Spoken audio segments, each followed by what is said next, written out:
تکبر کی علامت ہے، اور مانگنے پر اللہ رب العزت خوش ہوتے ہیں، اور بندہ جو بھی مانگتا ہے اللہ رب العزت اس کو عطا فرماتے ہیں۔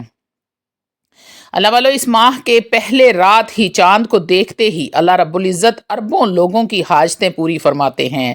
اس چاند کو دیکھتے ساتھ ہی خوشی کے عالم میں مجبور انسان بھی اپنے رب کو پکارتا ہے۔ اللہ رب العزت اس کے ہاتھ نیچے آنے سے پہلے اس کی دعاؤں کو قبول فرما لیتے ہیں۔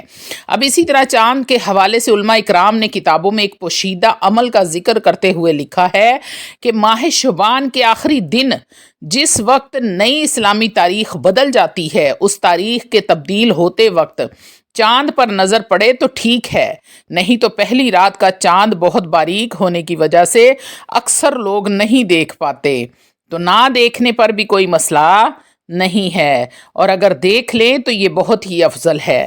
چاند پر نظر پڑتے ہی اپنے دونوں ہاتھوں کو آسمان کی طرف اٹھا کر 3 بار اول و آخر درود ابراہیم پڑھیں۔ اللہ والو، رحمتوں برکتوں عظمتوں والے شان والے بزرگی والے نبی پر رحمتوں برکتوں عظمتوں والا درود پڑھ کر ہدیتاً تحفتاً نذرانتاً پیش کیا کریں۔ آپ جب بھی کوئی عمل کرتے ہیں، کوئی وظیفہ کرتے ہیں، یا ویسے ہی کثرت کے ساتھ درود ابراہیم کا ورد کرتے ہیں تو یقین کریں کہ آپ کا جو کام دنوں میں ہونا ہے وہ گھنٹوں منٹوں سیکنڈوں میں ہوگا، اور جو کام سالوں میں ہونے والا تھا وہ دنوں میں آپ کا کام ہو جائے گا، اور آپ کے رکے ہوئے کام آپ کی بگڑیاں بننے لگیں گی، سنورنے لگیں گی، رکے ہوئے کام ایسے نکلیں گے جیسے کبھی رکے ہی نہیں تھے۔ تو اللہ والا، درود ابراہیم کا ورد کیا کریں۔ اللہ رب العزت درود ابراہیم پڑھنے کی توفیق ہی اس انسان کو عطا فرماتے ہیں جس کو اللہ رب العزت نے معاف کرنا ہوتا ہے، ورنہ ہر انسان کو درود ابراہیم پڑھنے کی توفیق نہیں ملتی۔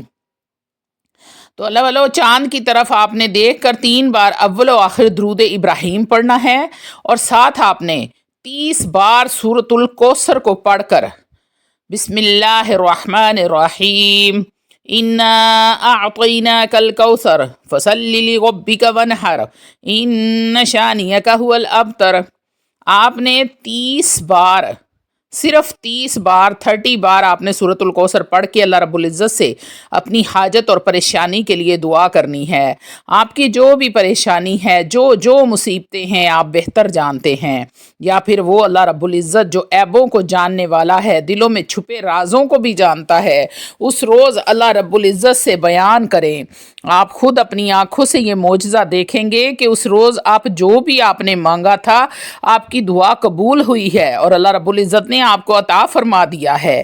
اس لیے میری آپ سب بہن بھائیوں سے التجا ہے، اس رات کو قیمتی بنائیں، اس رات سے جتنا ہو سکے اتنا زیادہ فائدہ حاصل کریں، کیونکہ یہ رات سال میں صرف ایک بار آتی ہے، اور اگلے سال تک کوئی گارنٹی نہیں ہے کہ آپ اس رات کے لیے اس دنیا میں موجود رہیں یا نہ رہیں۔ اللہ توفیق نہ دے تو پھر کیا کریں گے۔ اس وظیفے سے لاکھوں لوگوں نے فائدے حاصل کیے ہیں۔ اس وقت ایک واقعہ جو آپ کے ایمان کو تازہ کرنے کے لیے بیان کرنا چاہتی ہوں۔ ایک بہن نے ہمیں میسج کیا، وہ اپنی آپ بیتی بتاتے ہوئے کہنے لگی کہ ایک وقت تھا جب ہم غریبی اور مفلسی کی حالت میں تھے، مہینوں کبھی ہمارے گھر گوشت نہیں پکتا تھا، غیر متوازن غذائیں کھا کھا کر بچے سوکھ گئے تھے، عزیز و اقارب نے ہمارے گھر آنا چھوڑ دیا تھا۔ رمضان المبارک 2011 میں آپ نے چاند کو دیکھ کر سورۃ الکوثر والا امر بتایا تھا، تو میں نے چاند کو دیکھ کر سورۃ الکوثر کو پڑھنا شروع کیا۔ اس کی برکت سے اللہ رب العزت نے برکتوں، شفاعتوں، رحمتوں کے دروازے کھول دیے ہیں میرے اوپر۔ میری سرکاری نوکری بھی لگ چکی تھی، جو پہلے پرائیویٹ نوکری تھی، مختلف اور پرسکون ہے، لیکن ایک طرف سے سیلری ملتی اور ساتھ ہی خرچ ہو جاتی۔ ہم میاں بیوی سوچتے رہ جاتے کہ پیسے کہاں گئے، کہاں خرچ ہو گئے۔ اب الحمدللہ سورۃ الکوثر والے عمل سے رزق میں بہت برکت ہے۔ اس وقت ہمارے گھر میں A C, fridge, computer, mobile, internet, U P S, motorcycle, گاڑی، بہت ساری ایسی چیزیں ہیں جن سے ہم محروم تھے۔ ہم احساس کمتری کا شکار تھے۔ بچے اب بہت اچھے اسکولوں میں پڑھ رہے ہیں، تمام قرض بھی اتر چکا ہے۔